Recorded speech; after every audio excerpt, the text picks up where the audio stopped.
Hi students, कैसे हैं आप सब लोग। मुझे उम्मीद है कि आप सब लोग बहुत बढ़िया होंगे, स्वस्थ होंगे, मस्त होंगे और एंजॉय कर रहे होंगे। तो स्टूडेंट्स, आज के इस वीडियो लेक्चर में हम लोग बात करेंगे 8th क्लास के chapter linear equations in one variable के एक्सरसाइज 2.2 से क्वेश्चन नंबर 4, 5 और 6 की। तो बेटा, इस वीडियो लेक्चर में हम लोग 3 क्वेश्चंस डिस्कस करने जा रहे हैं। पिछले वीडियो लेक्चर में हम लोगों ने क्वेश्चन नंबर 1, 2 और 3 की बात कर ली थी, करेक्ट है। तो चलिए आते हैं क्वेश्चन नंबर 4 पर। तो बेटा, यहाँ पर हम लोगों को एक इक्वेशन दे रखी है और इस इक्वेशन को सॉल्व करके हम लोगों को एक्स की वैल्यू फाइंड करनी है, ठीक है। तो चलिए सबसे पहले तो बेटा इक्वेशन लिख लेते हैं एक बार। तो भाई गिवन इक्वेशन है x माइनस फाइव अपॉन में है 3 and this equal to x minus 3 upon 5, correct है। जब बेटा हम लोगों को किसी भी लीनियर इक्वेशन को सॉल्व करना होता है तो सबसे पहले हम लोग क्या देखते हैं, हम लोग आइडेंटिफाई करते हैं टर्म्स, ठीक है। और टर्म्स आइडेंटिफाई करने के बाद में ही सोचते हैं हम लोग कैसे इस क्वेश्चन को टैकल किया जाए। तो भाई हम लोगों को टर्म्स आइडेंटिफाई करने हैं, तो जरा बताओ यहाँ पर कितने टर्म्स हैं। हम लोग देख रहे हैं यहाँ पे बेटा 2 टर्म्स है, एक इधर है और एक इधर है। तो कुल मिला के इस इक्वेशन में 2 टर्म्स हम लोगों को देखने को मिलते हैं और दोनों ही टर्म्स कैसी फॉर्म में, फ्रैक्शनल फॉर्म में। और फ्रैक्शनल फॉर्म में अगर टर्म्स होते हैं तो कैसे टैकल किया जाता है, ये चीज हम लोगों ने लास्ट वीडियो लेक्चर में सीख ली थी। हम लोग क्या करते हैं, ऐसे में जो डिनोमिनेटर्स होते हैं उनका निकालते हैं एलसीएम और एलसीएम से दोनों साइड्स को कर दिया जाता है मल्टीप्लाई। तो चाहे तो हम लोग बेटा वो तरीका भी यहाँ पर लगा सकते हैं, लेकिन यहाँ पर हम लोग एक चीज और नोटिस कर रहे हैं कि यहाँ पे भाई इस इक्वेशन में 2 ही टर्म्स हैं, करेक्ट है, और दोनों ही कैसी फॉर्म में है, फ्रैक्शनल फॉर्म में। तो ऐसे केस में जबकि हम लोगों के सामने इक्वेशन बेटा कुछ इस तरीके की दे रखी हो, a upon b equal to c upon d जैसी फॉर्म, मतलब 2 फ्रैक्शंस हो, करेक्ट है, सिर्फ इक्वेशन में, जिनमें से एक साइड में हो और दूसरी दूसरी साइड में हो। तो ऐसे केस में इसको आसानी से सिंप्लीफाई करने के लिए हम लोग क्या करते हैं, क्रॉस मल्टीप्लाई। ए का मल्टीप्लाई ऐसे में डी के साथ करेंगे और सी का मल्टीप्लाई बी के साथ में करेंगे, ठीक है। तो देखो यही सिचुएशन हम लोग यहाँ पे बनती हुई देख पा रहे हैं। तो हम लोग क्या करें, इसको इजीली टैकल करने के लिए क्रॉस मल्टीप्लाई कर सकते हैं। हालांकि वो तरीका भी लगाया जा सकता था जो कि हम लोगों ने पिछले वीडियो लेक्चर में सीखा था, ठीक है। तो अब हम लोग बेटा इसको कर रहे हैं क्रॉस मल्टीप्लाई, और क्रॉस मल्टीप्लाई करने से पहले अभी कभी भी अगर ऐसा हो कि अपोज के ऊपर बेटा 2 या 2 से ज्यादा टर्म्स हो, तो सबसे पहला काम क्या करो, इनको बेटा ब्रैकेट्स में पुट कर दो, ठीक है। तो यहाँ पे हम लोगों ने ब्रैकेट्स लगा दिए और अब इसके बाद करना है क्रॉस मल्टीप्लाई। तो भाई 5 का मल्टीप्लाई होगा किसके साथ में, इस ब्रैकेट के साथ में। तो इसको कुछ इस तरीके से लिखोगे, 5 इंटू में क्या, x minus 5 equal to sign रखो, और 3 का मल्टीप्लाई करोगे इस ब्रैकेट के साथ में। तो 3 लिखा और फिर लिखा हम लोगों ने x माइनस 3। हम लोग जानते हैं कि किसी भी ब्रैकेट के बाहर अगर कोई भी नंबर होता है तो वो क्या करता है, जितने भी अंदर टर्म्स होते हैं सबको मल्टीप्लाई करता है। तो भाई ये 5 क्या करेगा बेटा, इस x को भी मल्टीप्लाई करेगा और इस माइनस 5 को भी मल्टीप्लाई करेगा। तो 5 का मल्टीप्लाई जब हम लोग x के साथ करें तो क्या मिलेगा हम लोगों को, 5x। वही 5 का मल्टीप्लाई जब माइनस 5 के साथ में करेंगे तो प्लस माइनस का मल्टीप्लाई माइनस, और 5 का 25, ठीक है। तो ये बन गया माइनस का 25। बिल्कुल ऐसे ही बेटा 3 भी ब्रैकेट के बाहर है तो ब्रैकेट के अंदर दोनों टर्म्स को मल्टीप्लाई करेगा। तो 3 का मल्टीप्लाई x के साथ करेंगे तो बन गया 3x, जबकि 3 का मल्टीप्लाई माइनस 3 के साथ करेंगे तो माइनस का 9। अब हम लोग देख रहे हैं कि यहाँ पे जो अब हम लोगों के सामने इक्वेशन है वो बेटा सिंप्लीफाइड फॉर्म में है। और इस इक्वेशन के अगर हम लोग टर्म्स को फिर से देखने का काम करें तो यहाँ पे हम लोग देख पा रहे हैं ये बेटा वेरिएबल वाला टर्म है और ये वेरिएबल वाला टर्म है, ये कांस्टेंट वाला है और ये भी कांस्टेंट वाला है। तो ऐसे केस में हम लोग क्या करते हैं, वेरिएबल वाले टर्म्स को एक तरफ और कांस्टेंट वाले टर्म्स को दूसरी तरफ लेकर चले जाते हैं, ठीक है। तो बेटा इसको तो लेके आ रहे हैं इधर और इसको हम लोग भेज रहे हैं इधर, ठीक है। ये अपनी जगह पर है, इसको ऐसे ही रखिए, तो 5x रखा और इसको ट्रांसपोज करके लेके आए जो कि पॉजिटिव टर्म था, तो ट्रांसपोज हो जाने के बाद में नेगेटिव हो जाएगा, मतलब माइनस का 3 and this equal to minus 9 अपनी प्लेस पर, इसको ऐसे ही रखो। और माइनस का 25 क्योंकि ट्रांसपोज होके गया है तो देखो ये टर्म क्या हो रहा था, माइनस हो रहा था। जब ट्रांसपोज करेंगे तो प्लस होगा, तो इसको लिखोगे प्लस का 25। आई थिंक बात यहाँ तक समझ आ रही है। अब हम लोग देख रहे हैं दिस इज 5x माइनस का 3x, तो 5x में से बेटा 3x को सिंपली माइनस कर दें तो क्या मिलेगा, 2x मिलेगा and this equal to minus 9 plus का 25। तो अपोजिट साइन के नंबर्स होते हैं तो हम लोगों ने पीछे सीखा था क्या करते हैं बेटा, अपोजिट साइन के केस में हम लोग देखते हैं बड़ा कौन, और जो बड़ा होता है उसका साइन और बड़े में से छोटे को माइनस। तो भाई बड़ा कौन है, 25 साइन प्लस का है, लगाने की जरूरत नहीं है। और 25 में से बेटा 9 को माइनस कर दें तो कितना हुआ, 16। तो इस तरीके से x की वैल्यू कितनी आ गई, 16/2 का मतलब 8। तो हम लोगों ने बेटा x की वैल्यू निकाल दी 8। तो ये आंसर हुआ किसका, क्वेश्चन नंबर 4 का। तो ये चीज समझ आ गई है। चलिए अगले क्वेश्चन पर हम लोग आते हैं। अगले क्वेश्चन पर जब हम लोग आए तो यहाँ पर जो इक्वेशन दे रखी है बेटा, सबसे पहले तो इस इक्वेशन को एक बार लिख लेते हैं। तो इक्वेशन हम लोगों को दे रखी है 3t माइनस 2 अपॉन में 4 माइनस 2t प्लस 3 अपॉन 3 है, and this equal to 2 upon 3 minus का t। ठीक है, क्या करना होता है जब भी किसी इक्वेशन को सॉल्व करना होता है तो सबसे पहले तो बेटा टर्म्स हम लोग आइडेंटिफाई करते हैं। तो आइडेंटिफाई करो भाई, कौन कौन से टर्म्स हैं।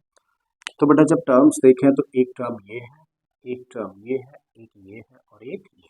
तो कुल मिला के इस इक्वेशन में कितने टर्म्स हैं? 4 टर्म्स हैं।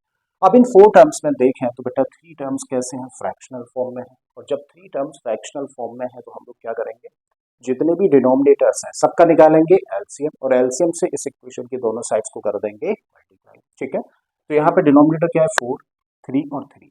जरा बताओ 4, 3 और 3 का अगर हम लोग एलसीएम निकालें तो एलसीएम क्या आएगा? देखो एलसीएम आएगा 12। ठीक है, तो 12 से बेटा हम लोग इस इक्वेशन में जितने भी टर्म्स हैं सबको मल्टीप्लाई करना है। ठीक है, कैसे करें जरा समझो। तो भाई 12 से मल्टीप्लाई करोगे इस टर्म को, तो इसको एज इट इज लिखो, 12 को ब्रैकेट के बाहर रखो। तो ये टर्म हम लोगों ने लिखा 3g माइनस 2 अपॉन में क्या है, ब्रैकेट कर दिया क्लोज, माइनस का साइन रखो। 12 से अब इस टर्म को मल्टीप्लाई करो, एज इट इज लिख दो 2t प्लस 3 अपॉन 3, इक्वल में आ जाओ। 12 से बेटा इसको मल्टीप्लाई करोगे तो कुछ इस तरीके से लिखोगे, और जब लास्ट टर्म को 12 से मल्टीप्लाई करें तो इस तरीके से रिप्रेजेंट कर दिया। आई थिंक क्लियर है यहाँ तक चीजें। अब बेटा 4 से देखो 12 कैंसिल हो जाएगा, कितने टाइम्स? 3 टाइम्स। यहाँ 3 से ये 12 कैंसिल हुआ कितने टाइम्स? 4 टाइम्स। बिल्कुल इसी तरीके से 3 से कैंसिल हुआ 4 टाइम्स। आई थिंक कोई डाउट नहीं, यहाँ तक चीजें समझ आ गई हैं। अब हम लोग देख रहे हैं कि इस ब्रैकेट में क्या बचता है? 3t माइनस 2 बचता है, और ब्रैकेट के बाहर क्या है? 3। और कभी भी कोई भी नंबर जब ब्रैकेट के बाहर होता है तो ब्रैकेट के अंदर जितने भी टर्म्स होते हैं सबको वो मल्टीप्लाई करता है। ठीक है, तो इसका मतलब 3 का मल्टीप्लाई होगा बेटा 3t के साथ में। तो 3 का मल्टीप्लाई 3t के साथ करेंगे तो क्या मिलेगा हम लोगों को? 9t। बिल्कुल ऐसे ही 3 का मल्टीप्लाई जब हम लोग माइनस के 2 के साथ करेंगे तो प्लस माइनस मल्टीप्लाई होकर माइनस होता है, और 3 और 2 का मल्टीप्लाई करेंगे तो 6, मतलब मिलेगा माइनस का 6। ठीक है जी। अब बेटा थोड़ा सा अलर्ट हो जाना है, जैसे ही माइनस दिख जाए ना तो बेटा थोड़े से अलर्ट होकर हम लोग चीजों को करते हैं, यहीं पे गलती होती है सबसे ज्यादा। ठीक है, अब इसको पढ़ो माइनस का 4, करेक्ट है। तो माइनस के 4 का मल्टीप्लाई करोगे इन दोनों टर्म्स के साथ में। ठीक है, तो माइनस के 4 का मल्टीप्लाई जब प्लस के 2t के साथ करेंगे तो प्लस माइनस कॉम्बिनेशन का मल्टीप्लीकेशन नेगेटिव होगा। ठीक है, सॉरी। तो बेटा माइनस 4 का मल्टीप्लाई 2t के साथ किया तो कितना बन गया? माइनस का 8t। वहीं जब माइनस 4 का मल्टीप्लाई बेटा हम लोग प्लस के 3 के साथ करेंगे तो प्लस माइनस फिर से माइनस होगा, करेक्ट है, और दोनों का प्रोडक्ट कितना हो जाएगा? 12। तो माइनस का 12 एंड दिस इक्वल टू 4 और 2 का मल्टीप्लाई किया तो बना 8। यहाँ पर देखें तो 12 और t का मल्टीप्लाई है तो माइनस का 12t हो गया। ठीक है, अब हम लोग क्या कर रहे हैं, देखो 9t पॉजिटिव और 8t कैसा है? नेगेटिव, मतलब 9t में से 8t माइनस करेंगे तो क्या मिलेगा? t मिलेगा। माइनस का 6 और माइनस का 12, जब दो नेगेटिव नंबर बेटा आपस में एड ऑन हो रहे होते हैं तो साइन नेगेटिव ही रहता है और दोनों आपस में प्लस हो जाते हैं, तो कितना बन जाएगा? ये बन जाएगा माइनस का 18 and this equal to 8 minus 12t। अब हम लोग देख रहे हैं इस इक्वेशन में अभी कितने टर्म्स बचे हैं? 4 टर्म्स बचे हैं, और इन 4 टर्म्स में से देखो ये वेरिएबल वाला टर्म है और ये वेरिएबल वाला टर्म है। तो वेरिएबल वाले टर्म्स एक तरफ और कॉन्स्टेंट्स दूसरी तरफ। ठीक है जी, अब बेटा इसको लिखो एज इट इज, इसको ट्रांसपोज करके लेके आए तो प्लस में आएगा एंड दिस इक्वल टू 8 अपनी जगह पर है, और इसको ट्रांसपोज किया गया है तो प्लस 18 बन जाएगा। कोई डाउट नहीं, यहाँ तक चीजें समझ आ रही है। अब t प्लस 12t, t और 12t को बेटा प्लस कर देंगे तो क्या मिलेगा हम लोगों को? तब मिलेगा 13t and this equal to 8 और 18 को प्लस कर दे तो बन जाएगा 26। ठीक है, रखो जी यहाँ पे 26। तो इस तरीके से t की वैल्यू निकालनी है तो इस 13 को भी ट्रांसपोज किया जाए, राइट। और जब इसको ट्रांसपोज करेंगे तो क्योंकि 13 t के साथ मल्टीप्लाई कर रहा था तो अब ट्रांसपोज करने पे डिवाइड करेगा। ठीक है, तो t इक्वल टू 26 अपॉन 13, और जब इससे कैंसिल करें तो बेटा 2 टाइम्स कैंसिल हो जाएगा। तो इस तरीके से यहाँ पर t की वैल्यू क्या आ जाती है? 2 निकल कर आ जाती है, और ये आंसर हो गया इस क्वेश्चन नंबर 5 का। ठीक है, थोड़ा सा स्पेस हम लोगों को बनाना है, तब हम लोग अगले क्वेश्चन पर आते हैं। अब बेटा जो अगला क्वेश्चन है इसको बड़े ध्यान से समझते हैं हम लोग, ठीक है। इसमें हम लोगों को देखो एक इक्वेशन दे रखी है और इसमें वेरिएबल m है, तो हम लोगों को m की वैल्यू इस इक्वेशन को सॉल्व करके फाइंड करनी है, ठीक है। तो देखो करने का तरीका वही है, क्या करना है, सबसे पहला काम, सबसे पहले हम लोगों को बेटा टर्म्स को आइडेंटिफाई कर लेना है, देख लेना है कितने टर्म्स है। तो जरा बताओ कितने टर्म्स है। तो हम लोग बेटा इस इक्वेशन को देखें तो एक टर्म ये है, दूसरा ये है, तीसरा ये और चौथा ये, तो कुल मिला के कितने टर्म्स है, 4 टर्म्स है। और इन 4 टर्म्स में से ये टर्म और ये टर्म कैसी फॉर्म में है, फ्रैक्शनल फॉर्म में। और जब ये दो टर्म्स बेटा फ्रैक्शनल फॉर्म में है तो हम लोग क्या करेंगे, इन दोनों टर्म्स के जो डिनोमिनेटर्स हैं उनका एलसीएम फाइंड करेंगे। तो भैया एलसीएम कितना हुआ 2 और 3 का, देखो 2 और 3 का एलसीएम होता है 6। तो हम लोग इस एलसीएम यानी कि 6 से इस इक्वेशन की दोनों साइड्स में जितने भी टर्म्स है सबको मल्टीप्लाई कर देंगे, ठीक है। तो चलिए कर देते हैं, 6 से मल्टीप्लाई करना है इस इक्वेशन की दोनों साइड्स में जितने भी टर्म्स है सबको। तो 6 से इसको मल्टीप्लाई करोगे तो इसको लिखोगे इस तरीके से, माइनस का साइन रखो। 6 से मल्टीप्लाई करना है बेटा इस टर्म को, तो m-1 अपॉन 2 लिख दिया हम लोगों ने। 6 से 1 को मल्टीप्लाई करना है तो चले कर दिया, माइनस का साइन लगा दिया। 6 से मल्टीप्लाई करना है यहाँ पर m-2 अपॉन, ठीक है। अब क्या करते हैं, जो भी चीजें कैंसिल आउट हो सकती हैं वो चीजें कैंसिल आउट कर सकते हैं, ठीक है। तो हम लोग बेटा 2 से इसको कैंसिल करें 3 टाइम्स कैंसिल होगा, जबकि 3 से इसको कैंसिल करते हैं तो ये 2 टाइम्स कैंसिल हो जाएगा, क्लियर है जी। अब बेटा 6 और m का मल्टीप्लाई करोगे तो बन जाएगा 6m। यहाँ पे अलर्ट हो जाना है, बताया था जब भी माइनस आए बेटा थोड़े से केयरफुल हो जाओ, एक्स्ट्रा केयरफुल हो जाओ। अब इसको रीड करो माइनस का 3, करेक्ट है। तो माइनस के 3 का मल्टीप्लाई करो किसके साथ में, m के साथ में। तो प्लस और माइनस का मल्टीप्लाई करेंगे तो माइनस, तो माइनस 3 का मल्टीप्लाई m के साथ करेंगे तो मिलेगा माइनस का 3m। जब माइनस 3 का मल्टीप्लाई बेटा हम लोग -1 के साथ में करें तो दो नेगेटिव नंबर्स का जब मल्टीप्लाई किया जाता है तो प्रोडक्ट पॉजिटिव होता है।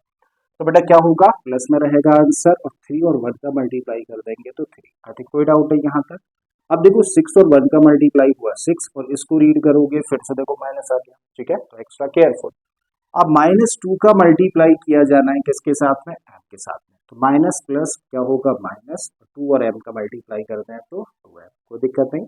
-2 का मल्टीप्लाई अब -2 के साथ में, तो माइनस माइनस मल्टीप्लाई करेंगे तो प्लस हो जाएगा, और 2 और 2 का मल्टीप्लाई करते हैं तो 4। क्लियर है जी, कोई डाउट नहीं यहाँ तक। अब बेटा 6m में से माइनस करना है 3m को, तो 6m में से जब 3m को माइनस करेंगे तो क्या मिलेगा हम लोगों को, तब मिलेगा 3m।